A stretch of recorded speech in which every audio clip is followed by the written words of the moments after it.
I'm gonna show you the ultimate guide to inspecting a used car, and I'm gonna show you right now. What's going on? My name is Ryan and welcome back to another video. And if this is your first time here and you want to learn about cars and how to maintain them, well, consider subscribing and also hit the bell notification so you don't miss anything. Alrighty, so me personally, I keep a checklist with me at all times just in case I forget to look at something. With that being said, I would like you to head over to COROLLACUSTOMZ.com.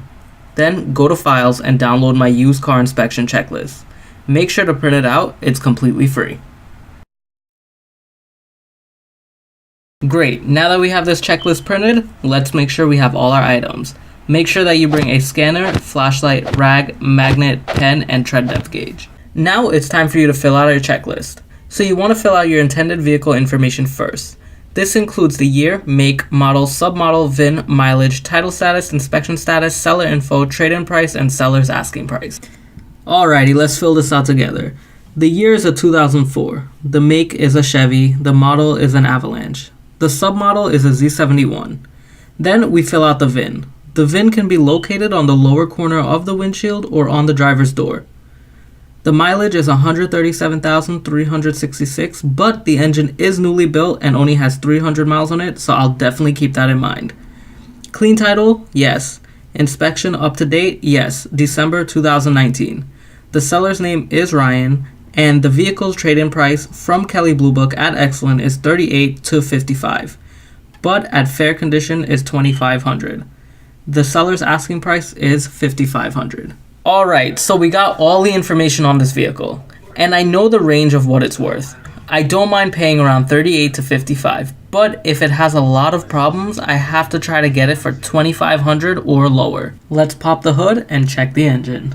First thing on the list is to pull our engine oil dipstick. We notice our color is honey, which means that it is clean. If it was black, we would have to replace it as soon as possible. The other thing that we notice is that there are no metal flakes in the oil. This means that our engine seems healthy. With only 300 miles on it, I would surely hope so. Next, you should remove the oil cap. Take a look underneath the cap. Does it look milky? If not, so far so good. If yes, the vehicle has some head gasket issues, which is a pretty costly repair. Moving on to the transmission. Same as the oil dipstick, you want to remove it and check to see if the fluid is clean. Usually red means clean and black needs to be replaced ASAP. You can always tell how a vehicle was treated by checking all the fluids. Next on the list is coolant. Is it topped off, low, empty, or bright colored? Bright colored means it's clean. If it was a dull, dirty looking color, then you guessed right, it needs to be replaced. Also, side note, only open the cap on the vehicle when it is cold, not hot.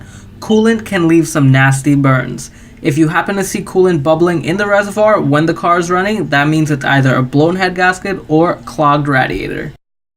Now we check our brake fluid. If it's clear like water, then it's clean. If it's black, it needs to be replaced. Brake fluid is hygroscopic, which means it absorbs water. Next, you want to check the power steering fluid. Red or clear means clean. Black is dirty. You also want to make sure it's at an appropriate level.